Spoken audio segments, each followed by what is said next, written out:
When Super Bowl 51 ended with the biggest comeback in the history of the game, the only mystery we thought we'd have to solve is why the Falcons stopped running the ball.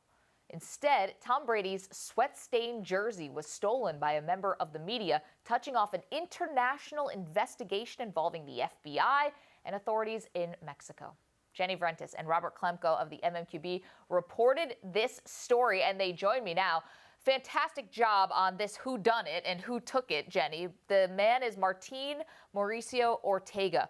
He stole two of Tom Brady's Super Bowl jerseys, both Super Bowl 51 and 49. Just how calculated was his plot to take this piece of memorabilia? Well, we learned through the reporting that this guy had quite the MO. I mean, he'd been credentialed for at least 10 Super Bowls, so he'd had time to kind of practice and hone the way he wanted to go about it.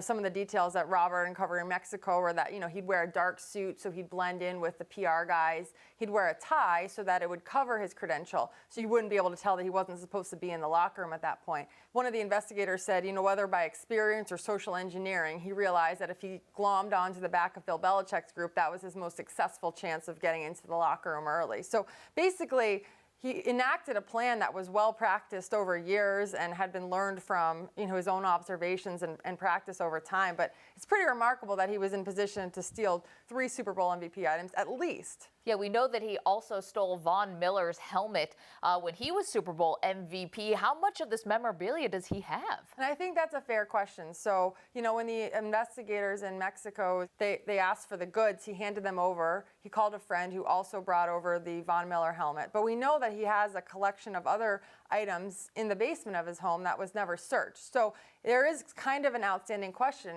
Are there more items? We checked in with teams the last 10 Super Bowls. No one really had any knowledge of anything that might have gone missing in a kind of a theft like this. But then again, Brady never mentioned his 49 jersey was missing until just recently. That's a great point. How did the U.S. authorities determine it was Ortega who took the jersey? So there were a couple different approaches. One was kind of getting as much footage as possible from in and around the locker room. Fox released the footage. We saw that from Jay Glazer. He kind of showed the TikTok there. There was a 7-minute gap in that footage that was kind of closed by Patriots in-house footage of the locker room. So they're usually in there filming the locker room celebrations.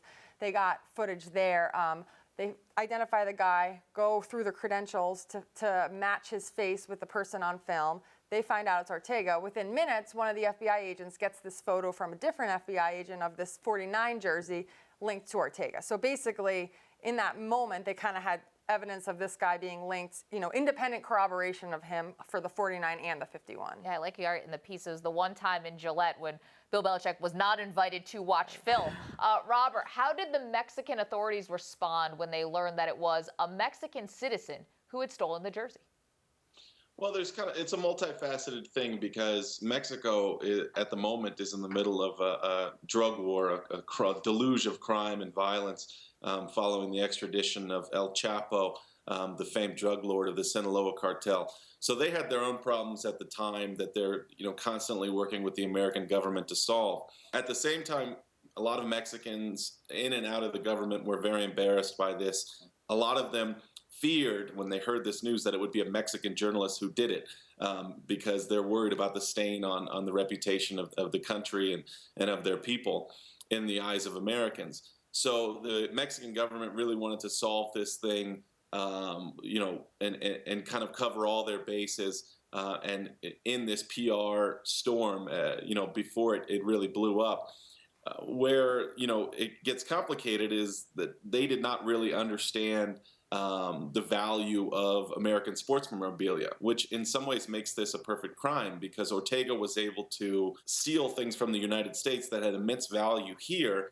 and then when he takes them back to Mexico, they don't carry the same weight. So that's how he was able to, avoid being arrested because in Mexico, Tom Brady's jersey, it could be argued that it's a $200, $250 shirt, whereas here it's worth $500,000.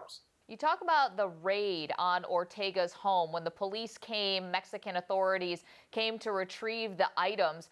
Is there a sense for why they did not want to execute the search warrant and see what else Ortega may have in his basement?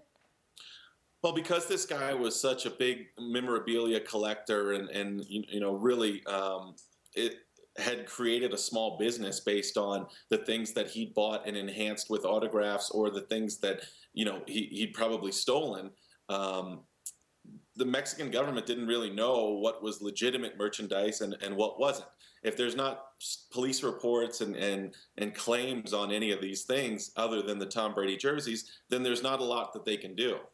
Jenny, the NFL has said they're not going to make sweeping changes to their security protocols, even in light of this information. Why not? Well, I think there's a little bit of a view as one bad apple and don't let it ruin the bunch here. I mean, I think what Roger Goodell, when he spoke to Peter King on his podcast about this subject, said probably not sweeping changes, probably not in terms of credentialing. One thing that maybe changes is security in and around the locker room. And that would make sense. I mean, really, if you look at where the security breach was, it was letting this guy, into the locker room. His credential was never checked. I'm not sure how he got on the field after the game, and certainly how he got past security, in the tunnel and into the locker room. I guess that was where the security breach happened. Now, you could argue, why was this person credentialed in the first place? Robert, in his reporting, learned that he wasn't writing anything from the Super Bowl. There were articles with his name on them, but someone back in Mexico City had put them under Ortega's name so that he wouldn't draw any suspicion. So I do think the security in and around the locker room is something they'll turn attention to. Robert, we know that Ortega has been banned now from ever covering another NFL event again, but he's not going to face any criminal charges. You outlined it a little bit, that the value of the jersey is much more in the United States than it is in Mexico, but why is he not facing any repercussions, even though he admits that he took the jersey? Well, I think a lot of it has to do with Tom Brady. He didn't want to prosecute this thing, and the Mexican government didn't see any value in getting into a lengthy prosecution with a guy whose lawyer is going to argue that it's a $200 shirt. I don't think the Mexicans had any incentive to do it, because it was a potential embarrassment for this guy to get off with a tiny penalty for something that was seen as such a great crime in the United States.